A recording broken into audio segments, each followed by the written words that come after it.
gobolka Shabeellaha Hoose gaar ahaan magaalada Afgooye ayaa waxa ay sheegeen in gabi ahaanba uu guray webigii Shabeelle waxayna sheegeen in saameyn uu ku yeeshay tacabkii ay soo saaran jireen.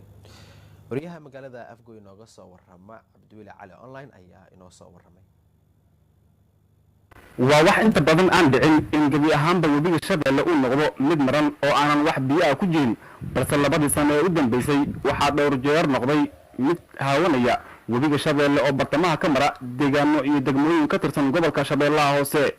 oo ah gobol caan ku ah wax soo saarka dalagyada kala gedisan ee ka baxa beeraha. saameynta ugu ballaaran ee biyo la'aanta webiga ayaa iminka ah mid si baahsan looga dareemayo dhul beereedka gobolka Shabeellaha Hoose waxaana gaadis ku jira dalagyada ka soo go'a beeraha ku teedsan nawaaxiga webiga haba u badnaadaan qudaarta oo si maalinle ah loogu iibgeeyo magaalada Muqdisho. haddaba maxaa ka dhalan kara xaaladda biyo la'aaneed haddii bilaha soo socda webiga uusan dib u biyo keenin? waxaan arrintaas iyo arrimo kale oo ku qotoma biyo la'ida webiga Shabeelle iga waramay Idris Cabdiqaadir Buure oo ka mid ah bulshada degmada Afgooye si aad ahna u garanaya arrimaha la xiriira beeraha iyo wax soo saarka gobolka. telefishinka Universal Cabdiweli aad iyo aad u mahadsantahay shaqada weyn gobolka Shabeellaha Hoose uu hayo telefishinka Universal aad iyo aad u bogaadina. waa gartay Idris waxaad tahay nin aqoon-yahan ah oo dhanka beeraha ku takhasusay ciyaaraha ku takhasusay oo dhan walba ah loogu yimaado oo nin oday oo degmada Afgooye si weyn loogu yaqaan ayaa tahay Idris Cabdiqaadir Buure. Idris waxaad inooga warbixisaa hadda waxaan taaganahay jiinka webiga Shabeelle oo ay beertan yar ama siifkan yar ku yaallo webigii waxaad u jeedaa inuu noqday mid maran oo biyo la'aan ah. ka waran saameynta beeraha iyo biyo la'aanta webiga ay isku leeyihiin iminka? saameynta oo webiga gobolka Shabeellaha Hoose uu ku yeeshay waxaa jira maxaa la yiraahdaa webiga saameyn aan jirin dhibaatadan xag masiibo oo rabaani oo ka timid waaye webiga sanadkii hore 4 bilood baa la waayay. sanadkan waxaa noo keenay goos 10 bariba maalin in la soo jeeyo maalin biyo ay quutaan maalin dadka oo dhinacaan jira mareeri sabiid ilaa dhiigley dhulkaasi ay quutaan maalin dadka dhinacaan jira inay quutaan. waa la yaabanahay webiga wixii saan ka dhigay niyow alla dartiis waaye. ka waran marka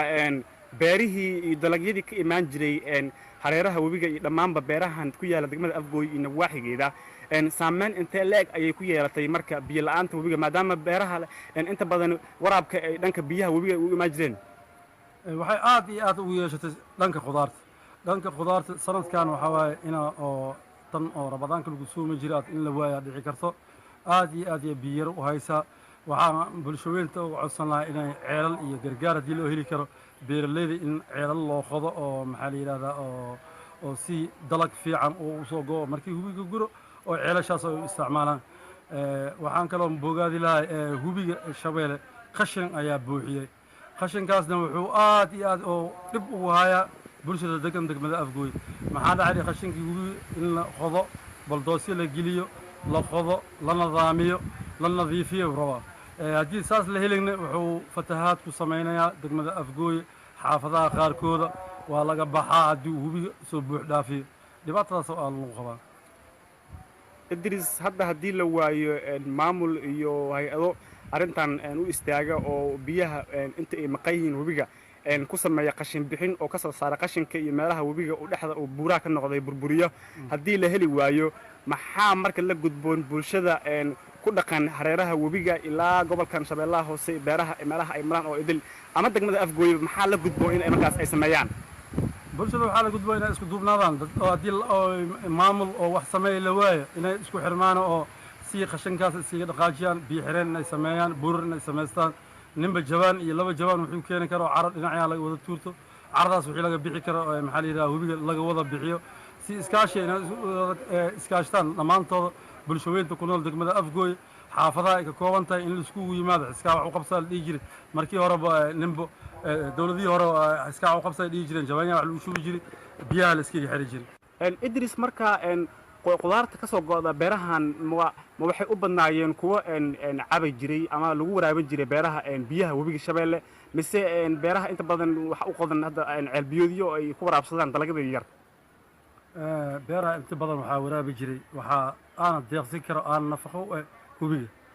ceelalka waa yar yihiin 2 beer 1 beer 3 beer camal waaye ceelashaasna ma kaafin karaan degmada afgooye khudaarta oo ay soo saaraan degmada afgooye bay kaafin karin waxaa loo baahan yahay ceelo badan tiro badan in la qodo markii hubiga uu maqan yahay ceelashaas in oo lagu macaafafto oo wax laga helo laakiin markuu hubiga joogo khudaarta la soo saaro waa tayo badan tahay ilaa gobolka banaadir laga cunaa ilaa waqooyi galbeed ilaa barya laga cunaa khudaarta inta laga soo saaro laakiin ceelasha hadda u qodan waa ceelal oo macmal oo gacan leh lagu qoday oona meel gaaraynin waa wax yar waay oo khudaarta yar hadda beertaan waa ujeedin waa arkaysin gacan tuban ku waraabinaa waa kan waxyaalaan dhirta oon soo saarno dhirtaan waxaa lagu waraabinaa tubada ceelna waayo nafaqa fiicanna male weli taya male markii horena matooraan kacsan jirin hubigaan ku waraabi jirin hubi marka lagu waraabinayna taya fiican ay leedahay nafaqa fiican carada oo hubiga ay wadataaba nafaqa leh waa yahay hadda webiga wuxuu noqday waddo caadi oo la dhex maraayo oo saa u jeedno oo doomankii xataa halkaas ka daadsan yihiin saameyn labada dhinac xaafadaha arrintaas ma ku yeelan kartaa saameyn badan ay leedahay markii hubiga uu biyaha ay joogeen waxaa waaye wax badan laga gaashaaman jiray tuuga badanaa jirto meeshaan tuugayaal badanaa jirto oo balangelinleyn habeenkii wax dhacayaan waa isku gudbaayaan horey ma loo gudbi jirin jaa xaafadan difaacay baa leedahay hubigaa difaac u ahay waxaa dhibaata keenaysa beeraleyda hadda wax yar oo miraha yar uu abuuran tuuga oo mirahaas ka siibanaysaa jirto dhibkaasaa jirto waadi badan ay ku haysaa dhib badanaa jiro hubiga markuu joogo difaacaasa u yahay rajada beeraha deegaanada ayaa iminka ah mid ku xidhan soo reercelinta webiga shabeelle waxaana gabi ahaanba noqon doona kuwa sii dabargo'o khudaarta iyo dalagyada noocyada kala duwan ee ka soo go'a beeraha gobolka shabeellaha hoose balse rajada bulshada ay qabto ayaa ah in waqti roobaadka gu'a uu dib u biyo keeno webiga. cabdiweli cali online barnaamijka bandhiga tv-ga caalamiga ah ee universal gobolka shabeellaha hoose. telefishinka universal ee gobolka shabeellaha hoose cabdiweli cali online ayuu warbixintaasi inoo soo diray. barnaamijka bandhiga ayaad la socotaan.